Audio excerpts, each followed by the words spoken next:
नमस्कार, झारखंड समाचार में आप सबका स्वागत है। आइए जानते हैं झारखंड की तमाम छोटी बड़ी खबरों को। इससे पहले चैनल को सब्सक्राइब नहीं किया है तो प्लीज चैनल को सब्सक्राइब कर बेल आइकन को प्रेस कर दीजिए ताकि खबरों का अपडेट आपको मिलता रहे।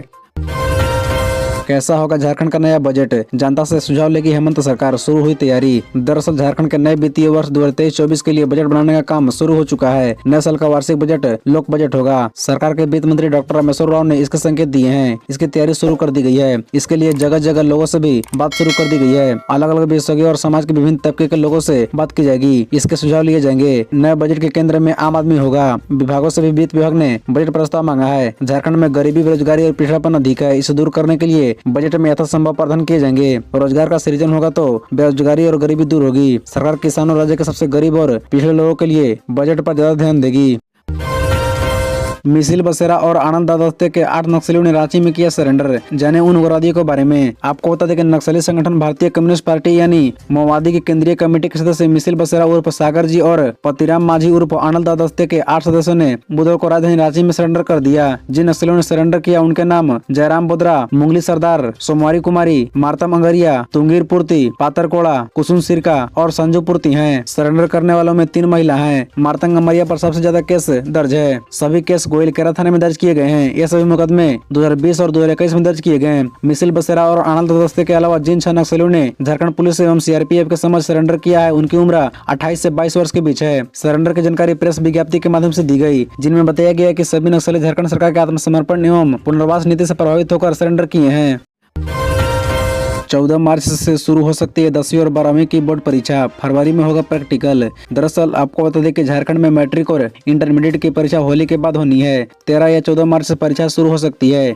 झारखंड एकेडमिक काउंसिल ने परीक्षा लेने की संभावित तिथि लगभग तय कर ली है। जैक के अध्यक्ष डॉक्टर अनिल कुमार महतो ने स्पष्ट किया है कि शिक्षा विभाग के निर्देश के अनुसार मैट्रिक और इंटरमीडिएट की परीक्षा होली के बाद होगी। होली में परीक्षार्थी और शिक्षक त्योहार मनाने के लिए घर जाते हैं, जिससे होली के बाद परीक्षा शुरू करने में कुछ दिन का अंतराल आवश्यक है। मैट्रिक और इंटरमीडिएट परीक्षाएं मार्च अप्रैल तक होगी, जबकि इसके प्रैक्टिकल और आंतरिक मूल्यांकन फरवरी में ले लिए जाएंगे। उन्होंने कहा कि मैट्रिक और इंटरमीडिएट की परीक्षाएं पूरे सिलेबस से ली जाएगी। 50% प्रश्न ऑब्जेक्टिव रहेंगे, जिनका जवाब OMR सेट पर देना होगा, और 50% प्रश्न सब्जेक्टिव होंगे। साथ ही अति लघु, लघु और दीर्घ उत्तरीय प्रश्न के जवाब उत्तर पुस्तिका में लिखने होंगे। डॉक्टर अनिल कुमार महतो ने स्पष्ट किया है कि इंटरमीडिएट साइंस के छात्र छात्रा जेईई मेंस में बैठते हैं। ये अप्रैल में होना है। ऐसे में इस परीक्षा से पहले साइंस की परीक्षा समाप्त कर ली जाएगी। अप्रैल तक आर्ट्स और कॉमर्स की परीक्षाएं होगी। मई में कॉपियों का मूल्यांकन शुरू होगा।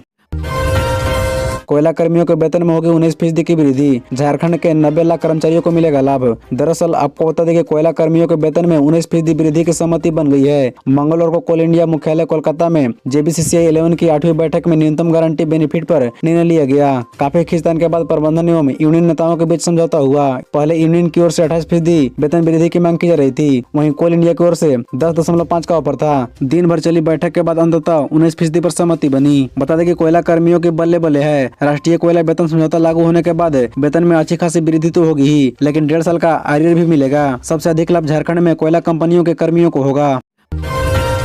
खत्म होगा तेंदुए का आतंक। गाढ़वा पहुंचे शूटर शपथ अली। तेंदुए को पकड़ने की क्या होगी रणनीति? रात में भी चलेगा अभियान। बता दें कि गाढ़वा को तेंदुए के आतंक से आजाद कराने शूटर शपथ अली खान गाढ़वा पहुंच चुके हैं। रात में वो गाढ़वा में विश्राम करेंगे। फोन पर बातचीत में उन्होंने कहा कि हमारी पूरी कोशिश है कि हम ग्रामीणों को इस तेंदुए के खौफ से आजाद करेंगे। शूटर शपथ अली खान ने कहा कि हमें तेंदुए की तरह सोचना होगा। तेंदुआ रात में एक्टिव रहता है और सुबह आराम करता है। हमें रात में ही उसकी तलाशी करनी होगी, क्योंकि इसी वक्त वह अपने इलाके से बाहर निकलता है। तेंदुए किस रास्ते से आ रहा है उस रास्ते की पहचान करनी होगी। उन्होंने कहा कि मैं अपनी टीम के साथ आ रहा हूँ। मेरी विशेष गाड़ी है जो इस काम में पूरी मदद करता है। मेरी टीम इस तरह के मामलों में एक्सपर्ट है। हमने कई राज्यों में आदमखोर जानवरों से लोगों को बचाया है। उन्होंने कहा कि हमें पूरी उम्मीद है कि इस अभियान में भी हम सफल होंगे।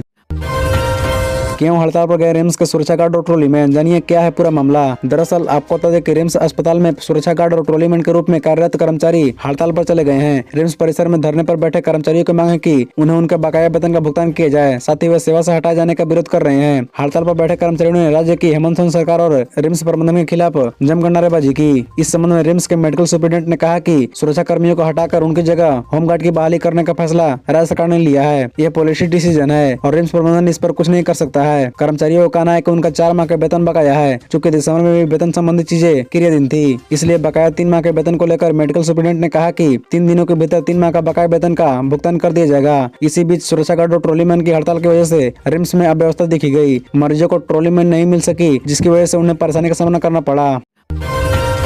मायावती ने वनभूलपुरा और समेत शिखर जी प्रकरण पर रखी अपनी बात, सरकार को चेताया। दरअसल उत्तराखंड के हल्द्वानी में वनभूलपुरा क्षेत्र में रेलवे की जमीन से हजारों घरों को हटाने से प्रभावित हो रहे हैं लोगों और झारखंड में समेत शिखर जी प्रकरण को लेकर आंदोलित जन समाज को बसपा सुप्रीमो मायावती के साथ मिला है। बुधवार को 3 अलग अलग ट्वीट में मायावती ने इन दोनों मुद्दों पर अपनी बात रखी। वनभूलपुरा क्षेत्र से हटा जा रहे लोगों के समर्थन में आई मायावती ने अपने ट्वीट में लिखा कि उत्तराखंड स्टेट के हल्द्वानी में बर्फीले मौसम में ही अतिक्रमण हटाने के नाम पर हजारों गरीब और मुस्लिम परिवारों को उजाड़ने का अमानवीय कार्य अति दुखद है। सरकार को लोगों को बसाना है, न कि उजाड़ना। सरकार इस मामले में जरूर सकारात्मक कदम उठाए। बता दें कि उत्तराखंड में यह मुद्दा काफी गर्म हो गया है। वहाँ हाईकोर्ट के आदेश के मुताबिक मुनादी के 1 हफ्ते बाद अतिक्रमण तोड़ने की प्रक्रिया शुरू होनी है। इसके लिए प्रशासन ने सोमवार को मुनादी शुरू कर दी है। अब गुरुवार को इस मामले में सुप्रीम कोर्ट से सुनवाई होनी है। यदि सरकार को राहत नहीं मिली तो 10 जनवरी को प्रशासन अतिक्रमण तोड़ने की प्रक्रिया शुरू कर देगा। इसके पहले बुधवार सुबह इस समेत शिखर जी प्रकरण पर अपने ट्वीट में मायावती ने जन समाज के प्रति अपना समर्थन व्यक्त किया। बता दें कि झारखंड के गिरिडीह जिले के पारासंत पहाड़ी पर स्थित समेत शिखर जी को पर्यटन स्थल घोषित किए जाने के खिलाफ जन समाज लगातार विरोध कर रहे हैं। देश के अलग अलग हिस्सों में जन समाज के लोग अपने अपने ढंग से इसका विरोध प्रदर्शन कर रहे हैं।